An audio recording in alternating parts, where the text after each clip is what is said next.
Welcome to Waiting on the Trade, a comics book club for people who can't keep up with monthly comics. I'm Matt Ledger. I'm Patrick Fitzgerald Fleck. And I'm Simon Payne.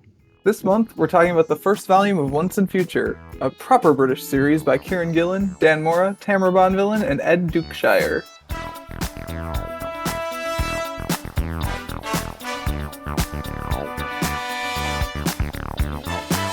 Now, in case you need a refresher about what this story is all about, Once and Future is the story of a man and his gran who must stop an undead and not very nice King Arthur from reclaiming his throne. By this volume's end, Arthur is stymied, but man and gran are not on the best of terms.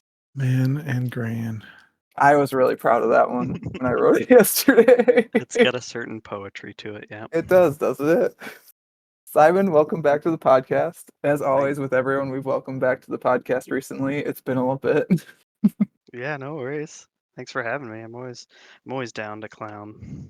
And then the comic ends with Merlan. I'm trying to think of something else. Man, Gran, and Merlan. And then finally Merlan. Yes. I'm sorry, Simon. Wait, Welcome. no, a man, a Gran, and Merlan walk into a pub. Two of them can only tell lies. One of them tells the truth. Anyways, Simon, Maybe welcome the next back. arc is a merman. Oh wait, no, that's Oh, man. I have read to volume 5 of this. Oh. I'm trying to think if there is a mer person. I do not believe so, but it's been a little bit. I So don't Go think on mermaids the are in tram. the tram. Let's do the slant rhymes next. Thanks for having me. I always like going on this podcast, but when I get the message about what we should discuss, it always gives me a small heart attack. So, because I always feel uninformed about comics until I just like on a mad dash, just like read a bunch of them or like first issues of stuff online until I can find one that find looks something just- you like. I just like Yeah. to have opinions and have no basis or like. Yeah, it doesn't matter, right? Like it's podcasting, guys. We just make it up and yell. That's all it is. Well, and like I've said on this show before, like I've been consciously trying to avoid superhero stuff unless I know a specific like one I want to do. Because Mhm. nothing against them, I like superhero comics, but showing other genres within the medium is kind of a sub something that I wanted to do on this podcast when I was asked to do it. So like Eh, with pulp and stuff, it's like, well, let's try dark fantasy. Like, all right. Yeah, I think it is a sub goal of the podcast. Like a sub goal of the podcast for me is definitely like read stuff I wouldn't read otherwise. So I appreciate that. I do get a little sad when I look at the YouTube channel and like I've got it divided up into playlists of like no superheroes, DC Comics and Marvel Comics, and like outside of Sandman, the DC Comics one is just like short shrifted. My beloved DC Comics universe, but I think there's I only think 8 Marvel comics and 17 DC comics. So I think we're doing okay. the 17 DC Comics, like half of those are Sandman because I put all the Sandman ones in there. Oh, fair Which enough. is barely DC Comics. There's so much crossover in the first couple issues. I mean, the Martian Manhunter is in the first and last volume of that, so you know. Wildcat was in the last volume we read. Come on. Wildcat was in the last volume. I mean, I think you, Pat, probably appreciate that. Like, as we delve deeper into like the bullshittery of superhero comics, I think you've come to appreciate that the good ones are good and the bad ones are bad, and they might not all be for you. So I That's very think true. your efforts are appreciated, Simon. I don't know. Maybe I could find a more obscure DC one that's good that we could do. But Sorry, this is a side note aside. Did I read that Not they're in doing my podcast, Right? no. We're just so focused. Did I read somewhere that the All-Star Superman's getting a live action thingamajig somewhere? No, oh god, now we're talking about DC Comics again, my beloved. The James Gunn Movie? announcement showed art from All Star Superman, and apparently the Superman movie is influenced by, but it's not going to be a one-to-one thing. Okay. Which again, like I think we had this discussion kind of when we did All Star of like, oh, and Superman and the Authority, because Cal brought this up too of like, All Star is very good Superman, but like maybe not actually the first Superman comic you give someone. Might be like the second Superman comic you give someone. sure. Yeah, you gotta have some. Yeah. You start with Kingdom Come and then That's another possible digression. I have feelings about my volume of Kingdom Come. But anyways, we should talk about the comic we came here What to talk comic book about. did we read? We That's read right. Once and Future, Volume 1, The King is It's the Undead. true king of DC Comics. Oh, wait, of Dark Force. When Kieran Gillen Boom wants to Studios. discuss what stories are and how they affect us, he really goes hard and writes 3, possibly more series of comic books about it. You know, I don't think this one's even that deep up its ass in the like power of stories, Neil Gaiman bullshit. I think this one obviously has some of it, right? But I don't I was think gonna has say like, it's like the main crux of the story is that. I mean, kind of. It's not the stories can change us. Stories are all there is. Like, I don't think. I mean, if It you guys kind of are is. like, I we'll don't get know. into it. I think it's hard for artists not to do that every once in a while because it feels like the Oscars are always like, oh, there's a movie about A movies, movie about like, movies. like we have to give that awards. This takes Are And place in there Hollywood. songs about songs in the same way? About the um, music industry? I'm sure there are. probably. I Mm. mean, a lot of rap and stuff is posturing about how much you sell and how much like your record deals and stuff. So, and like, I don't know, Taylor Swift probably has some song about songs, right? Oh yeah, now that you mention it, I'm sure there must be. We might track that down for the show notes. Before we Yeah. got too far into things, though, I did want to ask you, Simon, when you were flipping through first issues, what made you settle on this story as the one you wanted to talk about? Um, it was the art style and then also Gran as a character. So, um, when I was first flipping through and I was like, oh, there's some interesting kind of like pages and individual uh, segments and stuff and images, and then started reading it. Um, Gran, like the quick wit kind of snappy dialogue, kind of almost Buffy the Vampire Slayer-ish setup. And then by the end of it, you just get like full on heavy metal album cover, Undead Night stuff. I'm like, yeah, I'm in. So let's just go for it. Like, Yeah, it is a romp, right? In a way that I think Pat, as someone who's also read some other Kieran Gillen stuff, like other Kieran Gillen stuff is not really a romp. Other Kieran Gillen stuff is like it wants to make you feel things. Well, I think it's a romp, but I think he had more time. Because I thought I read somewhere that this one was supposed to be a mini series at one point.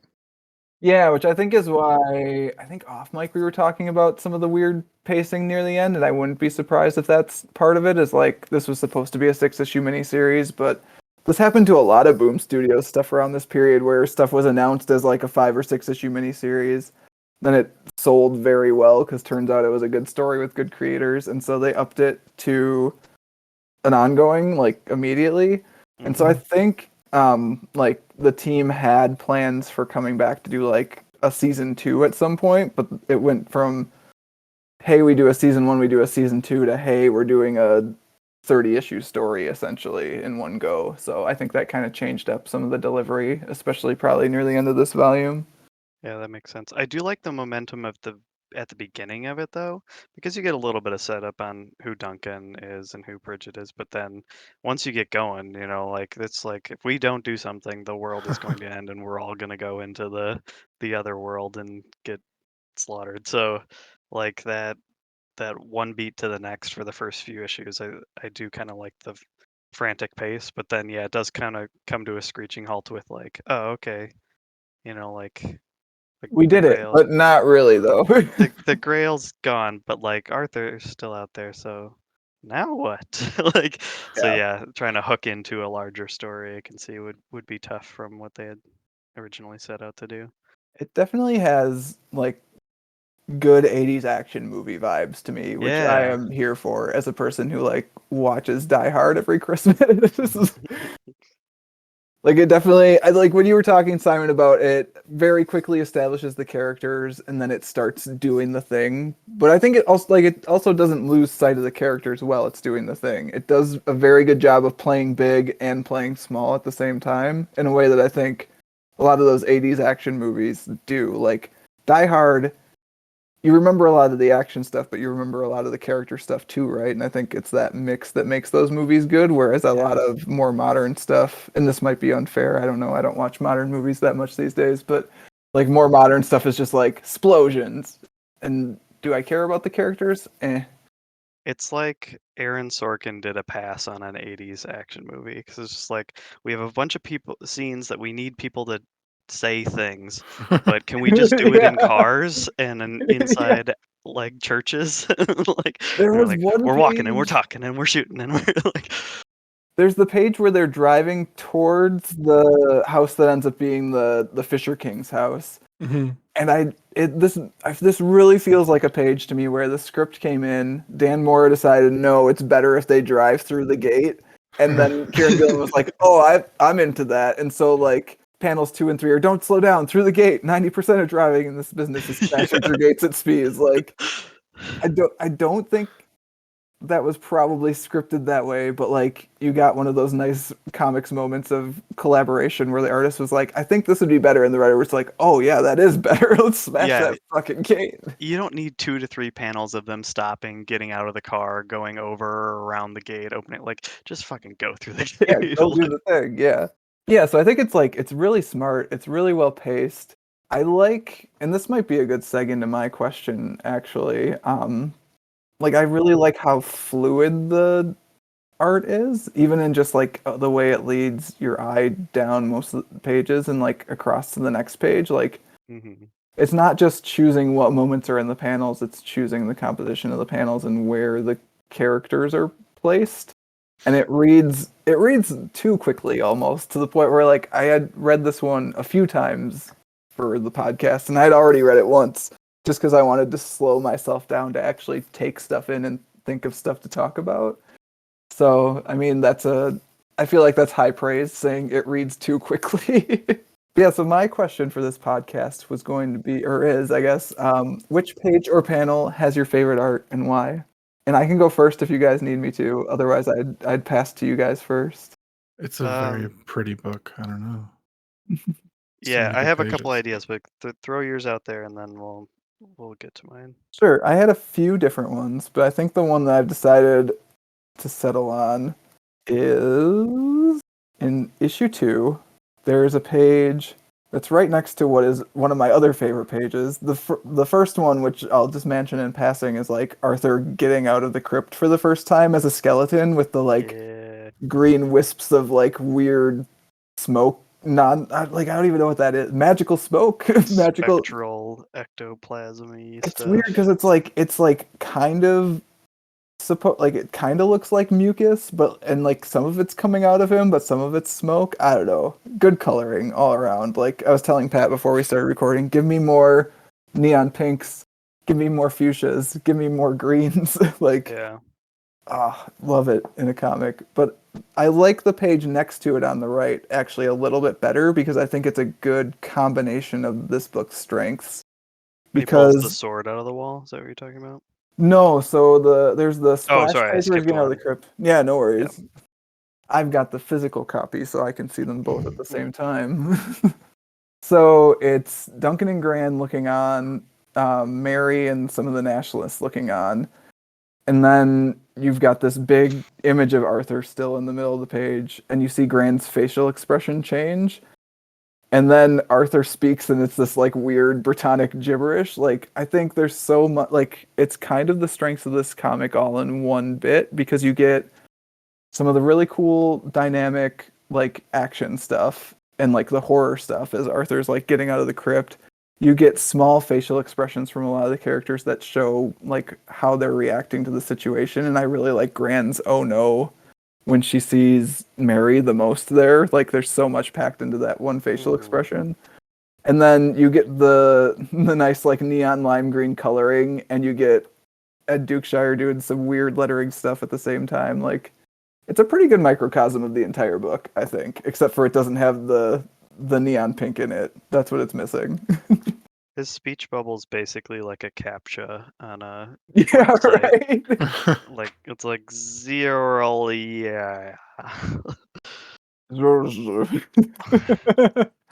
I do like about that 3-page run too, where when he first the full page when he's pulling himself out of the crypt, he's basically dust. Like it's just full skeleton. And then over the next couple pages, you see sinew and muscle and organs start to like fill his body over just a few panels, and it just Yeah, even looks in that really cool. one page, like the one page, he adds a little bit of stuff on the torso in that first shot, and then his jaw like starts filling in the second panel he's in there. And then yeah, by a couple pages later, he's got basically full muscle up top and gaining leg muscle. He's working on leg day there. Half Yeah, a I like calf. I like the design of Arthur. I do think it's funny that it's like if he were fully human, he basically just has an open midriff, like constantly, just rocking them abs out and open. It's like Well, you know what? It's about time that if you the got horror it monster flaunted, got I added always into say, yeah. I mean, the come picture. on. I actually was reading an interview with Gillen earlier today where he was talking about how like using Duncan as like the like sort of airy space case gives it like gave him a way to subvert some of the normal action movie tropes. Like he was talking specifically about how like Duncan's clumsiness is what causes them to get noticed, right? And like that's something that in a like an Indiana Jones movie it'd be like the love interest he's with does that. So Yeah. maybe it's subversion of the tropes, Pat. Maybe Maybe. maybe Arthur is sexy now. I mean, look at him in his armor. Dude's rocking it. Yeah, reading it a second time definitely caught some of the foreshadowing, the stone shadowing of watch out for that rock, and then even when they're in Granny's hiding spot, her little cache of weapons, she tosses the spear to Duncan that he later uses on the questing The beast. questing beast, yeah. And there's also the stuff about the baths that Hmm. is like briefly mentioned when they go to Bath and then comes back again later. It's a very smart dumb book.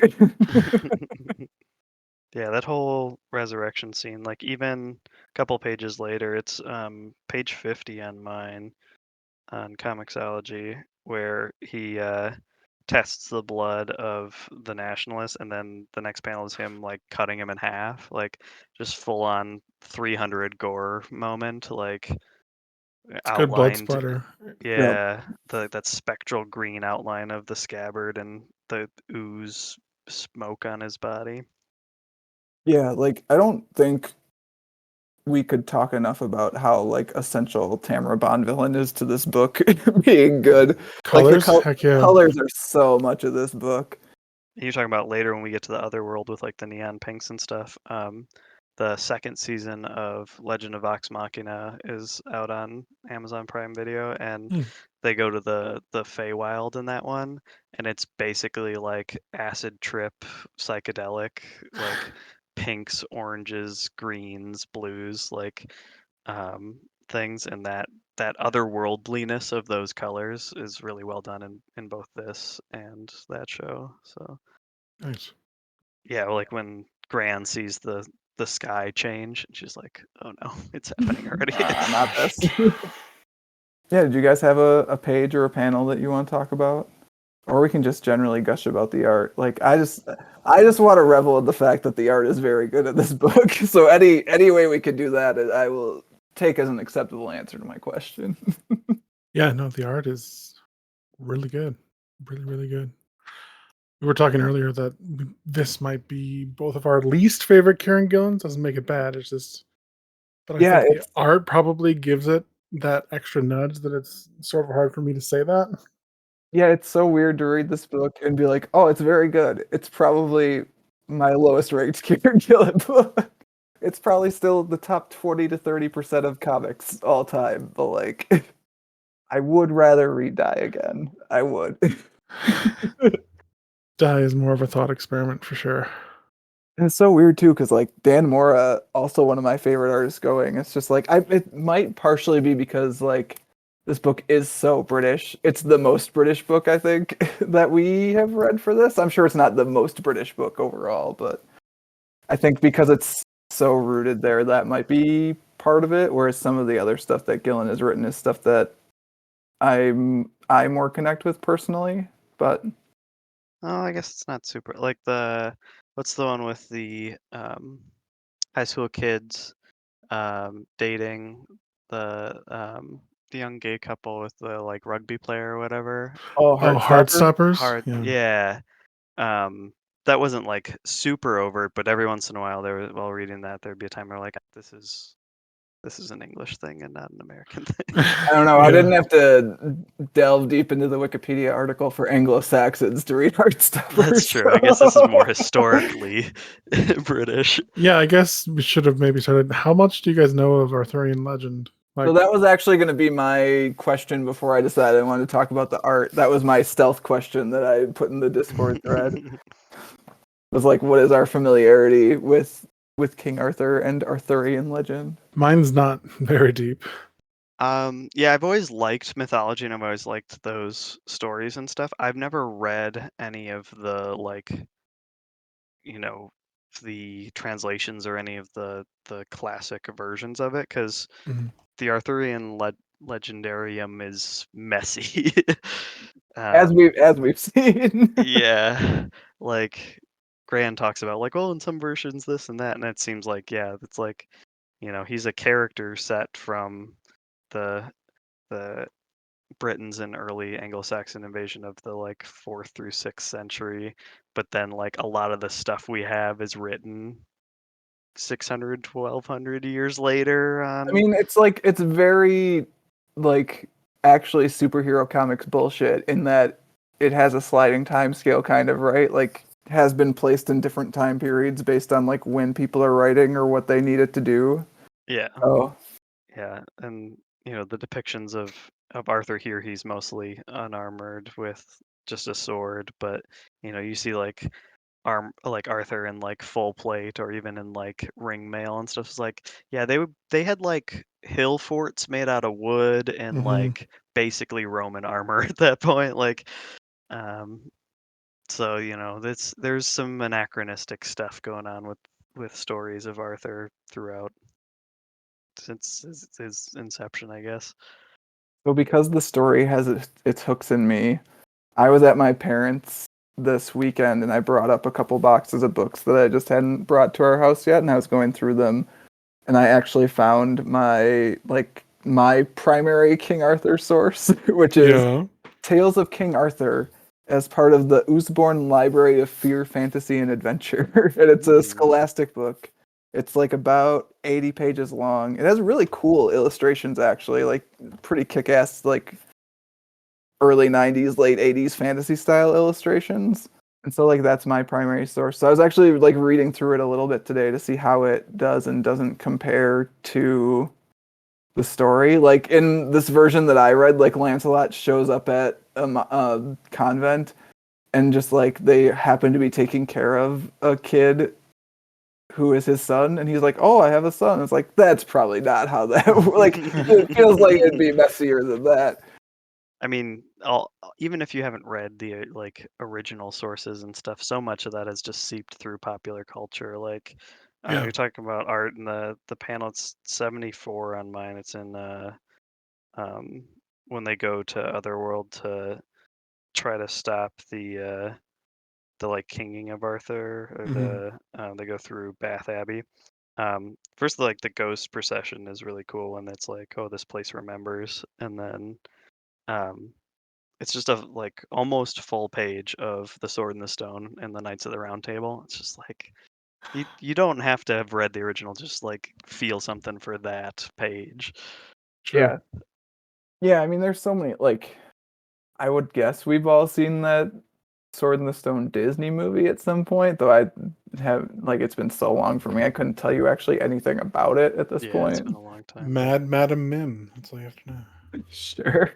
See, that means nothing to me.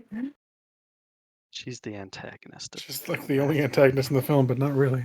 It's more of like a rival to Merlin.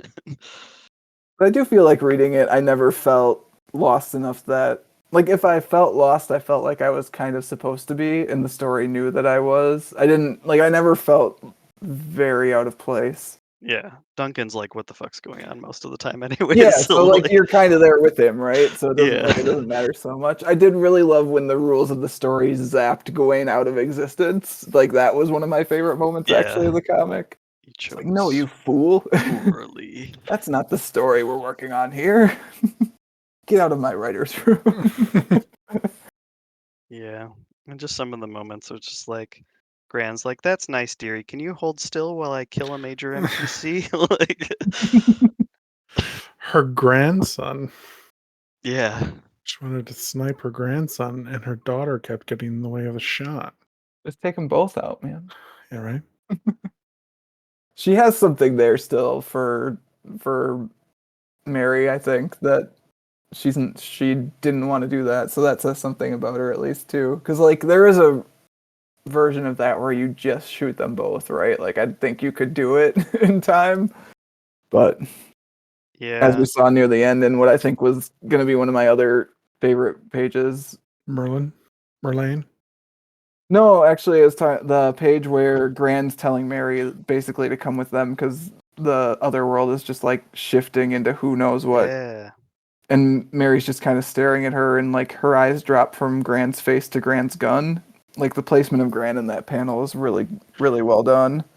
We And then can't Mary talk. just runs back off into Otherworld. Yeah, can't talk about this without mentioning Last Crusade, right? Like Indiana Jones' search for the Holy Grail, and that moment is when is it Ilsa, the Nazi lady?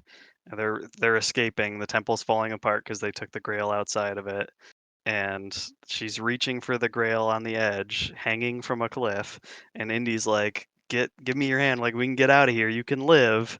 And she goes for the Grail and falls into the chasm. It's just like, you have a chance to redeem yourself. You can keep living, or you can go after this great power. And people choose poorly.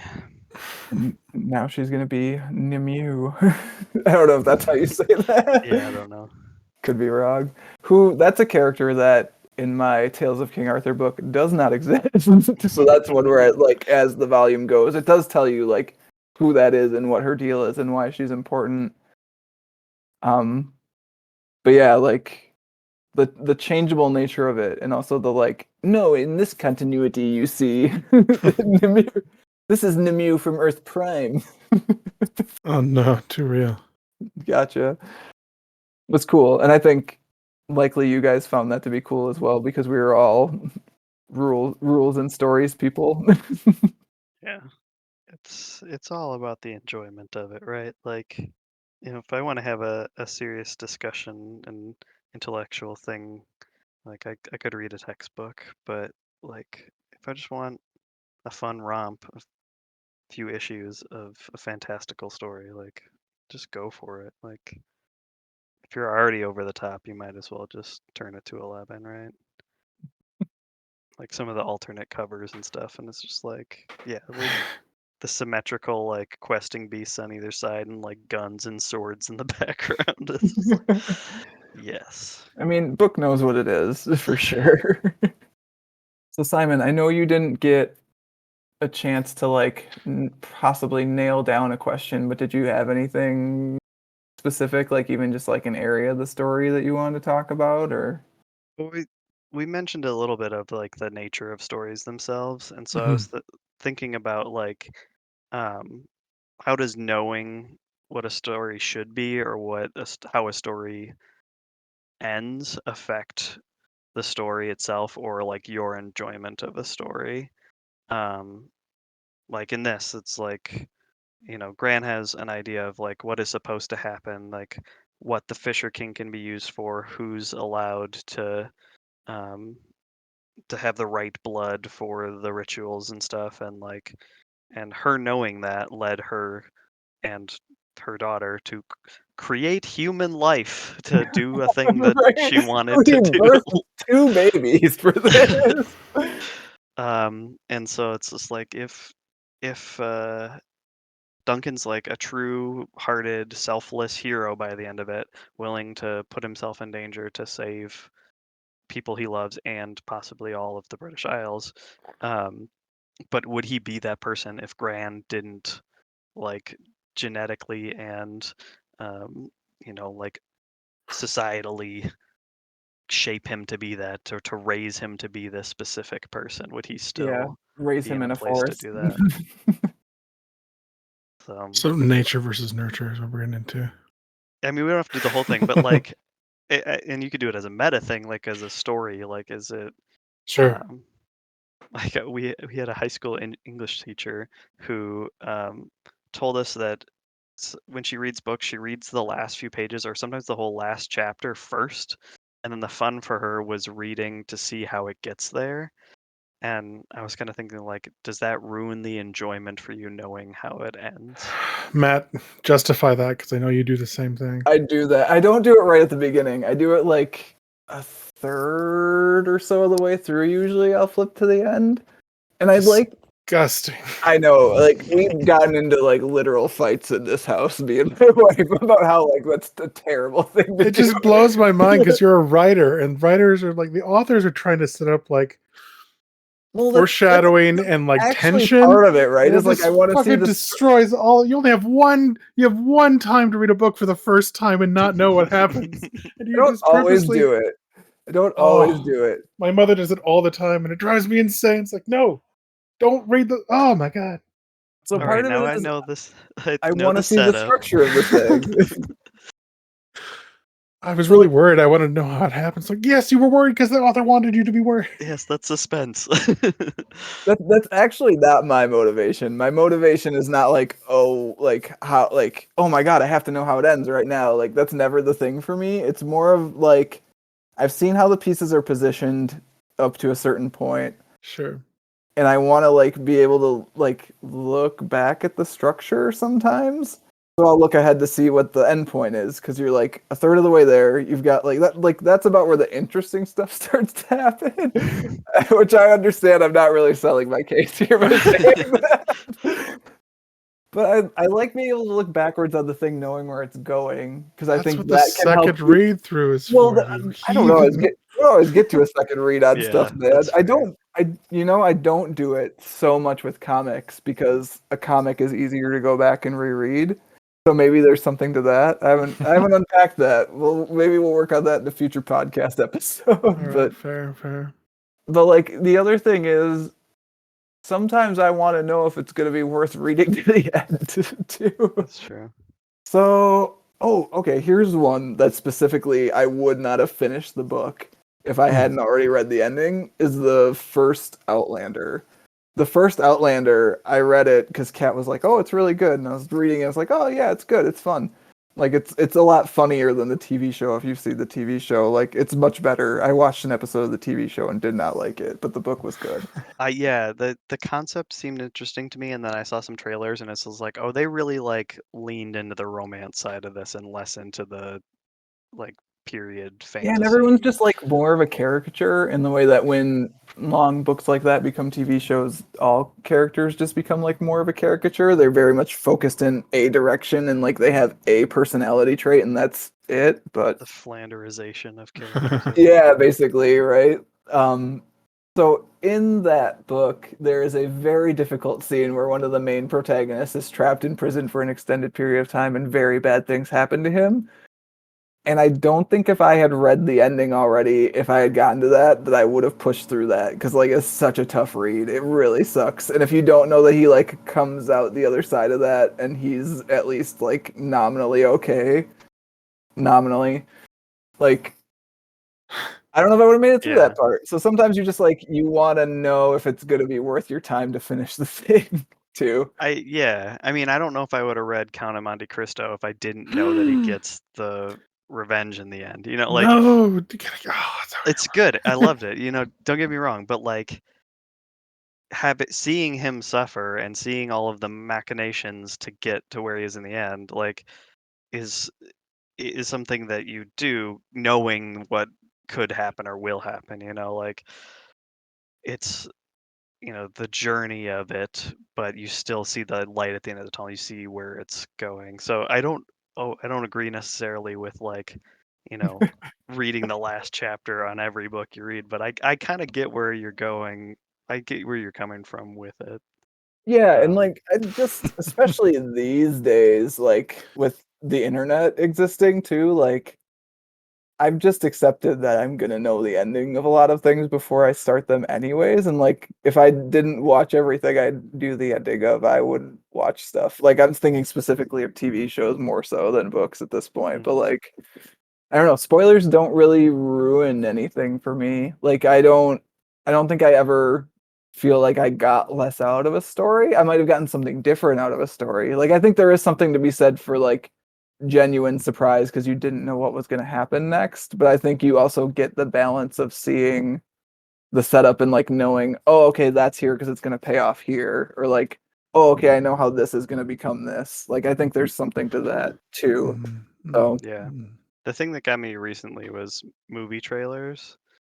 Because I'm not the biggest person with like, oh, you spoiled it. Like I can't enjoy this at all. But like, if I plan on seeing a movie, I'll watch like the first teaser trailer or whatever, and then sometimes they put out like 2 or 3 more trailers after that, Yeah. and oh I'm yeah, I just like, turn it off. Like I I'm like just yeah, I same want to thing. see this movie. I will. You don't need to sell me on this movie anymore. I will see it. Like, and I enjoy seeing it with that because there's sometimes, especially with comedy movies, they like throw so many of the good jokes into the trailer, and Yeah. then you just see a 90-minute version with some of those good jokes, and you're like, oh, that's all this was. Like, We've been watching some older movies lately, like in a mix with newer movies, and like so we'll get them from the library on DVD, and we watch the trailers beforehand just because like we both like watching trailers here, hmm and they're so much shorter. They're so much better. Just like not always, but like mostly. And like I don't know who decided that because movies are 3 times longer, trailers need to be 3 times longer, but like right. they're wrong. They don't. They're wrong.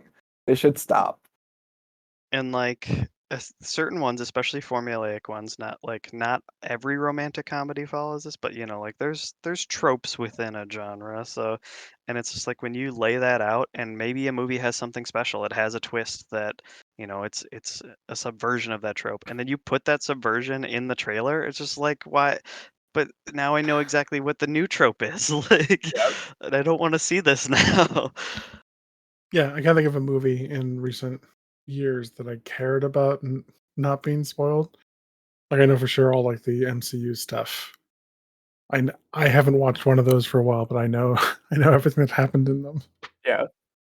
So like, yeah, I don't know. But books, how dare you? How I dare was gonna you? say earlier, I just heard you just like scoff under your breath. Like I didn't have time to address it before Simon started. But like, just Pat just still thinks I'm a monster. I just That's love fine. reading books so much. It's a special, like, one-time experience. I don't know. Yeah. I mean, I get it. Books are I pretty definitely get cool. it. I recently finished The Last of Us Part 2 on PS4, and when that when that game came out about 3 years ago now, I think it's 2020 release. Um, I didn't have a PS4. PS5s were, just coming out really hard to get. Like, I didn't know when I was going to be able to play this game. I knew I loved the first game, and um, had played that, but I was just like, I'll see this eventually. So especially with all of the controversy of stuff around that game, I was like, I'll just kind of see what this is about. And so I ended up seeing a video clip of basically like last climactic battle between the two main characters. Oh god. Um and so it's like, okay. And then now, like a couple of years later, PS4s were easier to find because people were able to get PS5s. And I bought a used one and had a chance recently to play through the second one. So it's like, I know where this is going. I know this end. And it's just, I'll just enjoy how it happens, and knowing the ending for that kind of set the tone of the game a little bit because that game is all about like violence begetting violence. Like, what does it mean It's like to soul-wrenchingly. forgive and move Yeah. on? Yeah. So like knowing what the decisions are at the end is just like, oh, okay, now I'm just gonna see how these characters get to that point. So I see both sides, No, like wrong. I wouldn't look at the last chapter of a mystery novel to see who did the crime because I think that's the fun of the mystery novel. Usually But don't do that either. Will say mysteries are usually like pretty off limits for the reading the last chapter in the middle of the story thing because same deal. But I also do have a reputation of being able to like figure out the mystery halfway through anyways. So I don't know, I'm just thinking of because I all read the so many endings. you're just a complete degenerate, it's true.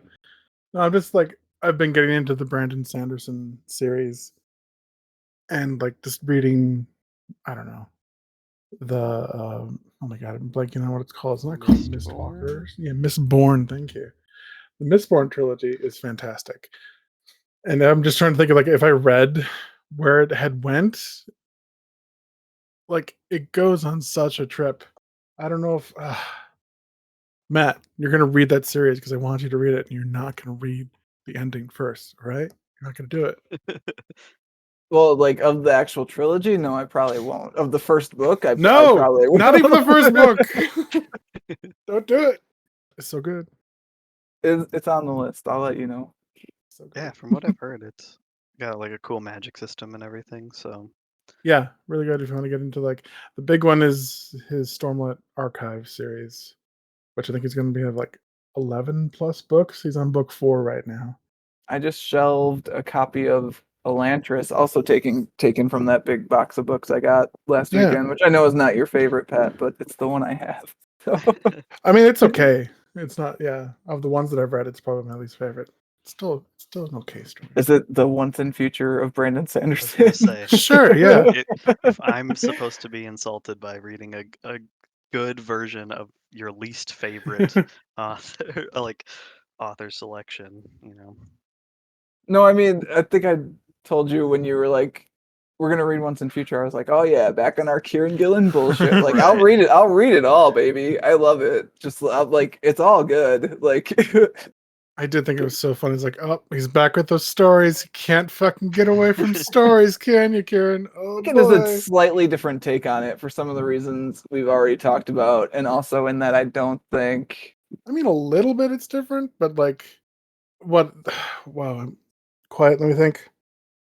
There's Die, and then there is Wicked and Divine. Yeah, Wicked and Divine has like that's all about stories shaping people. It's not like addressed as such, but like it's those kids embodying stories, right? sort of, kinda. I mean, like, it's also kind of. I think it's more about Hmm. identity than story. How is But I this? mean, those. How But I is mean, those things are. Being Percival not about identity? No, Come I mean, on, I think that come on. it's An like identity is really identities just are a just stories collection we of tell about stories. ourselves, right? Yeah, Like identities are just stories, so there's some mixture there for sure, right? Like What is the thing I personality was but a thinking series of about behaviors? is just like how fucked up must Galahad be, like to like explicitly raised as like you're going to be a knight of the round table. Just like that's the one I think that is possibly even Duncan's pretty interesting too, actually, maybe more interesting, but like Galahad's super interesting to me of like he's a man, like a man who has been raised to be this thing, and he knows he's been raised to be this thing. So like he knows he's been out like interfered with, right? Like his life has been shaped, and he's still just like, yeah, I'll go with it. It's like, yeah, that's me. Like that's there's stuff Yeah. there. and he's blonde hair, blue eyed. Well, not blue eyed, but you know. Yeah, you Yeah. get that vicarious live through your child tiger mom thing with on a continental scale, like a this is who you will be. Yeah.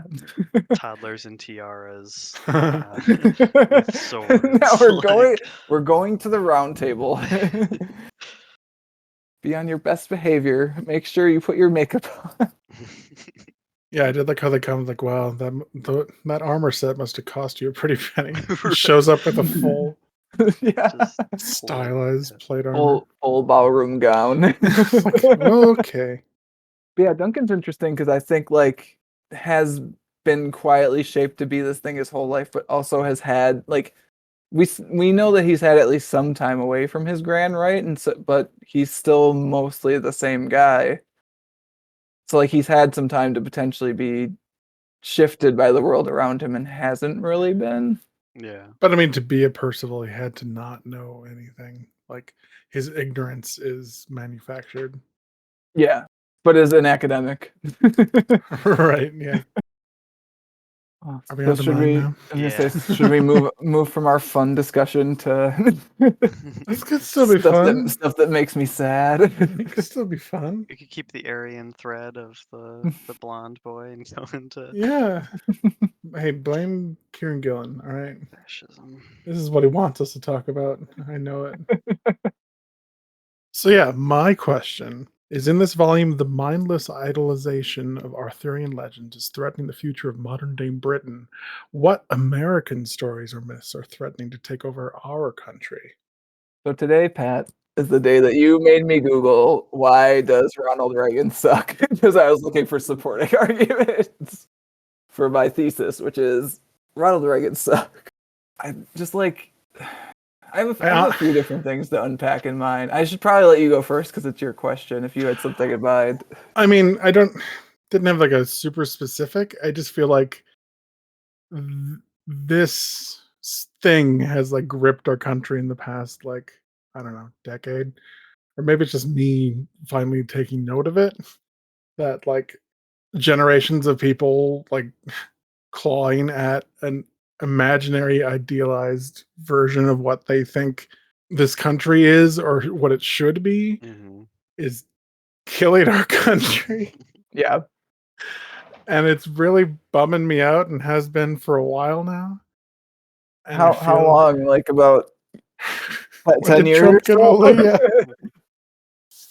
So yeah, this comic got me thinking like those Brits can't handle the true Britain of Arthur. I don't know if I can But it's all handle. just fucking stories, right? Which is like what Right. I mean. You're right in that this volume is very much about it's just stories. I think it gets off of that a bit to just become No, explosions and sure. shotguns and swords a bit in a way that some of the other Gillen stuff and like especially the Neil Gaiman stuff does it. Like Yeah. I think the it's stories about stories thing is more spice like than meat in this one. But at the same time, like it definitely is talking about how the like your faith in a story then blinds you to anything that is not the story and then also turns the story into a self-fulfilling Right. prophecy. It was not like this has never been like this isn't the story.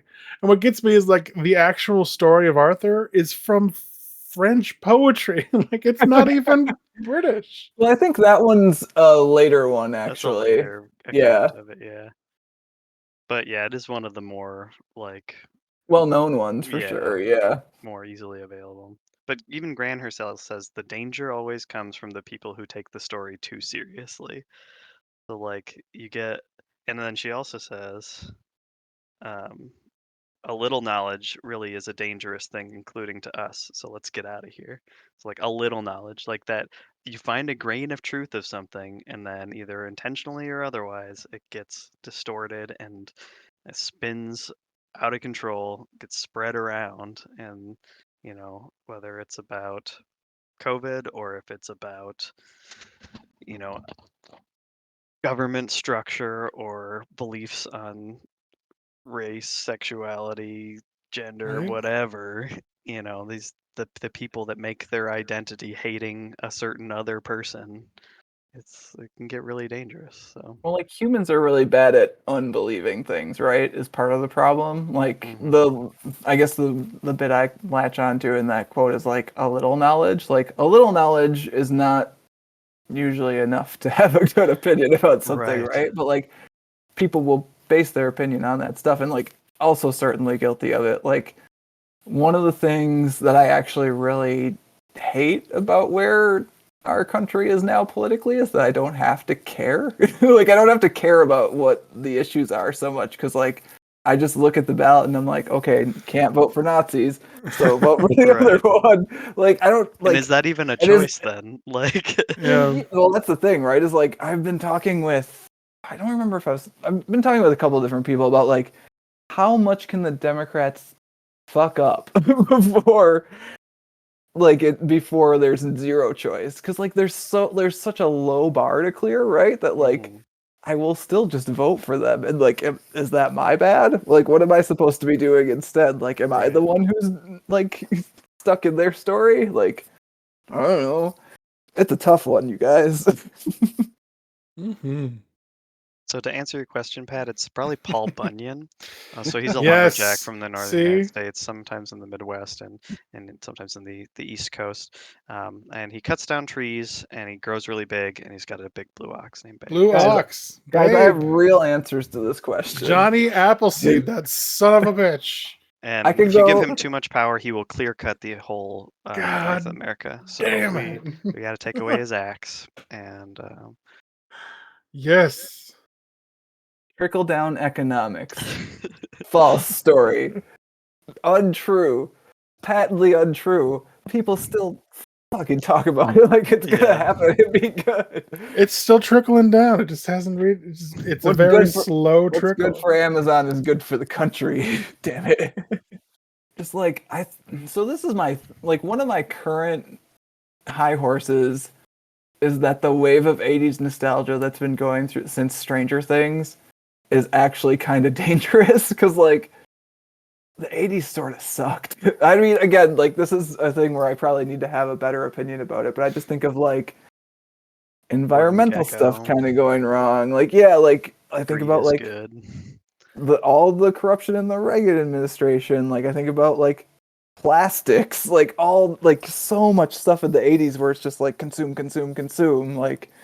The 80s are such a mess, and we're back to everything goes in 30-year cycles, right? So hopefully we're coming out of it. Yeah. We can get to the 90s, the good decade. Well, fashion's Yeah. in the 90s right now for sure. So Yeah. But 80s nostalgia is a heck of a thing, and I think that's even tied further into American exceptionalism / the American dream. I was thinking about this one this morning. Heck Just yeah. the American dream is so much about I instead of we. I can honestly, do I anything. always say this, but I honestly think the American dream is strangling this country. There's just a fundamental flaw in it, right? And it's Yeah. the fact that it's built around individualism when, especially I think in the modern world that we've built, where so much stuff is large interconnected systems that can only be shoved by multiple people working in the same direction at the same time.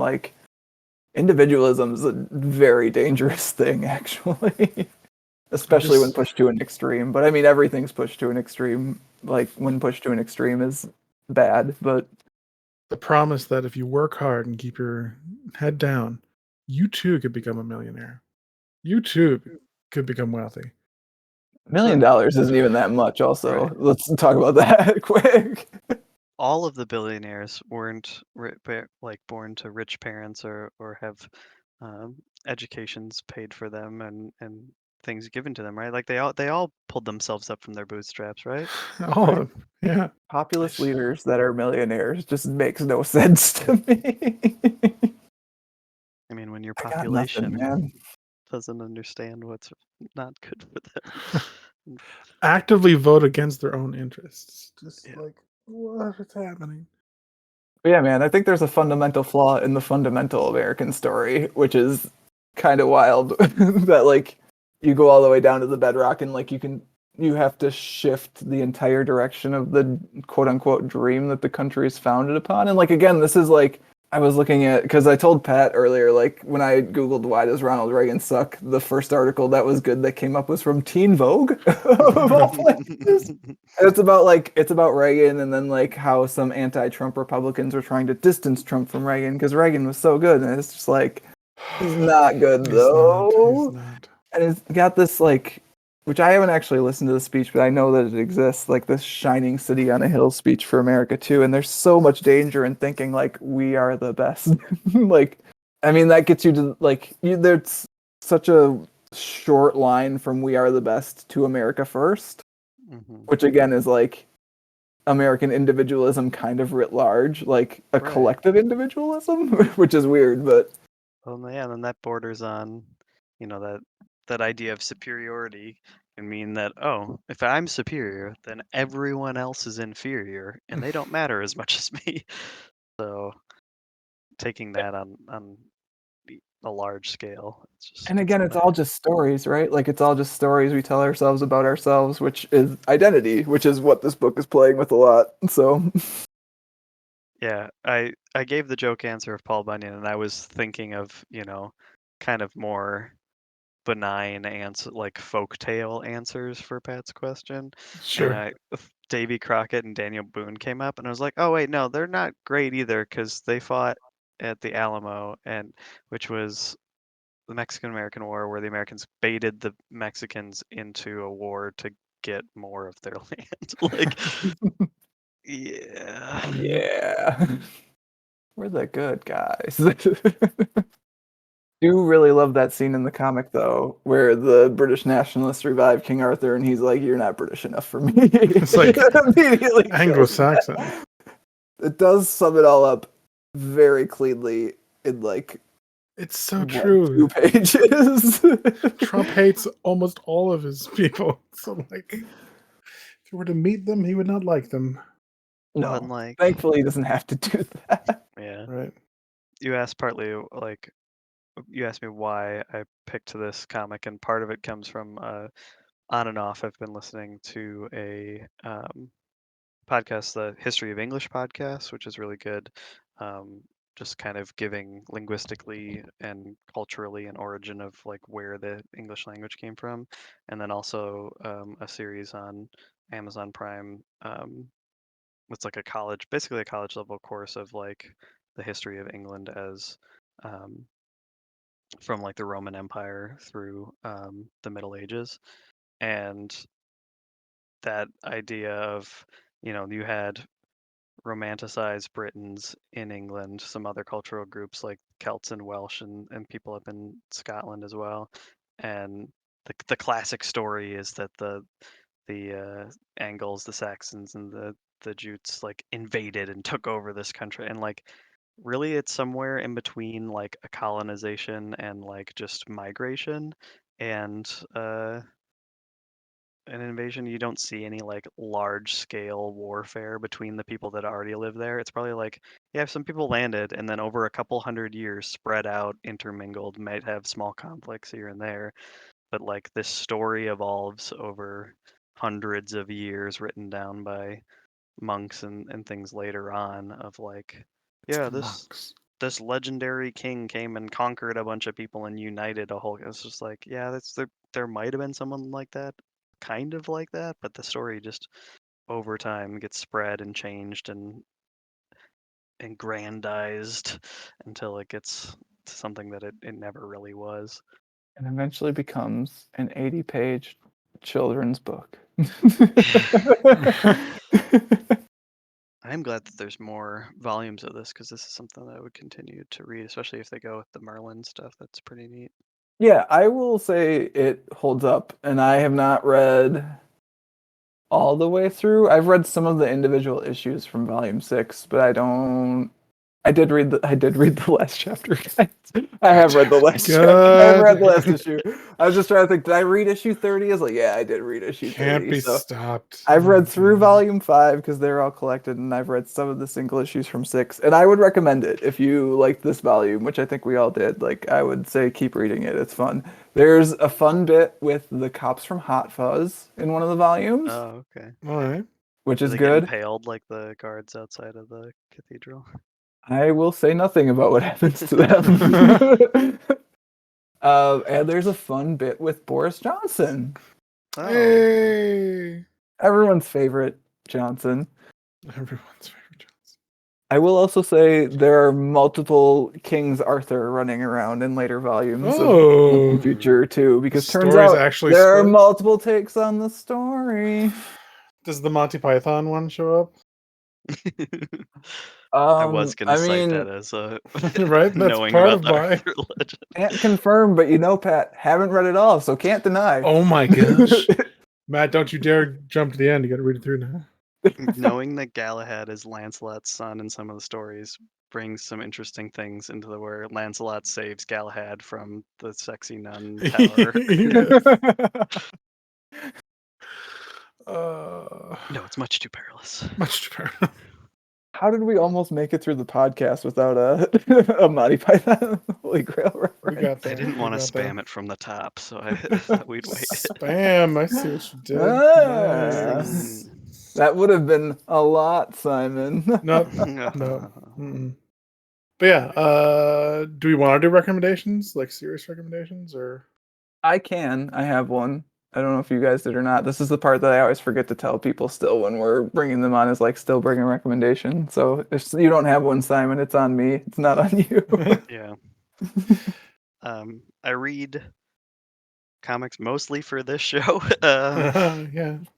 Or sometimes what I mean to do is see what you guys are reading, read with, and then listen to the podcast. And then I usually don't, and then feel bad, and then get asked to do the podcast and only read the thing that I do. So, um, but I've been watching The Last of Us TV show on HBO Max, and that's great. I So hear good things. Yeah. it's both a really good adaptation of an existing thing and a good creative decision on when to deviate and do something different. So Pedro Pascal can do no wrong, I guess. I know. Just rocking it.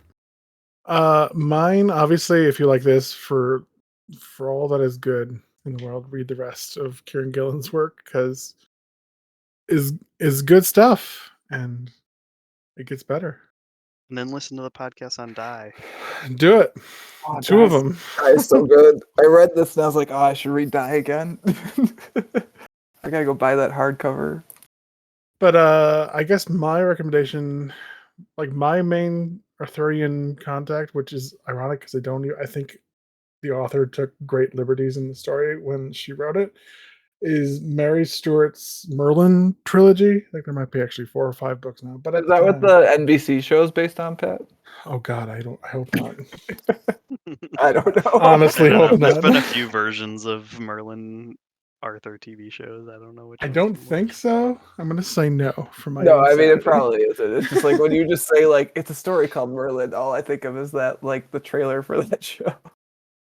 Oh no, the main character is Merlin in the stories, but the first book is Crystal Caves, I believe. Let me just double check. I had it pulled up and then I went to a different tab like an idiot. Yeah, The Crystal Cave is the first book. It's really well written. It's the life of Merlin, and again, he's aging properly, which makes no sense, but give that a pass. Oh, he doesn't Benjamin Button in the books. No, Well, that's But yeah, too bad. it's the story of Merlin, him growing up, and then trying to help, guide Arthur into becoming king. It's good. I read it a long time ago because it was first published in like the 70s, so I'm sure my parents had it on their shelf and I grabbed it. I say that does sound like a Fitzgerald Flex special to me. Heck yeah, a bunch of nerds over here. But yeah, I would recommend that. Actually, I thought of one that is again not a comic book, but the Myths and Legends podcast is really good for having a summarized, slightly modernized version of classic stories. So they do research into folk tales, mythology, things like classic stories from around the world, and then kind of read a new version of it. So um, it's I say modernize. It's like in kind of from a modern perspective, but not like at the expense of the classic story. So things that like I normally wouldn't read a book on, Finnish folk tales or whatever, but like having, half-hour podcast once a week is a good way to get those stories in a new way. So Oh, nice. Yeah, that sounds cool. What about you, Matt? I would say that I would tell you if you like this comic and you've finished reading the rest of the other 5 volumes that you should jump over to the Klaus books, which have Dan Mora on art also dealing with folklore, but a different figure this time of Santa Claus. Ooh. Written by Grant Morrison, who is one of our podcast faves, and it has, I believe, to double check this before we put this up, maybe Santa Claus riding a sleigh, swinging a sword, and shouting, "There are no bad children." So goes pretty hard. Also good. Oh, and of course, the classic animated film from 1998, Quest for Camelot. Oh God. Watch that one. Quest for So Camelot, the 80s Goofy movie two-headed dragon. Excalibur. Yeah, it's great. there's a trailer for that movie in front of the VHS version of Batman Mask of the Phantasm. So I have the trailer for that movie memorized. Yeah. And I hate it. I hate that it's in my like it's a thing that lives in my head and I can't get rid of it. Thanks, Pat, for that. It's one of my childhood faves, so it has to be good. It has to have stayed good, right? Yeah, Classic. that's Has how to be stories good. work, Pat. That's what we learned in this volume. All your old stories still good. My first episode was that random Green Lantern volume Yes. I had, and I was like, I like this as a kid. This surely will work, right? If you want to hear the result of that discussion, go back to our episode about Green Lantern Circle of Fire. But I think that will do it for this month's discussion of Once and Future. As always, if you want to get in touch with Pat or myself, you can email us at waitingonthetrade@gmail.com. You can also find more comics-related goodness at mattreadscomics.com. Simon, I think most of us are at the point where we've given up on being on the internet and being found on the Yeah. internet. But if you have somewhere you want to be found on the internet, I mean, I now is the time. technically have a Twitter. If you want to contact me, go do that. I mean, I again technically have a Facebook that I use for personal uses that I don't know the last time I changed anything on. So, yeah, you guys have. Is the Discord open to viewers? Is that right? Or to Oh, no, listeners? no, no, no, Okay. no, no. That's just like, yeah, go to Matt's blog. I don't have the time to moderate a Discord. Well, thank you, Simon, for coming out and talking about this comic with us. Thanks for having me. Always welcome.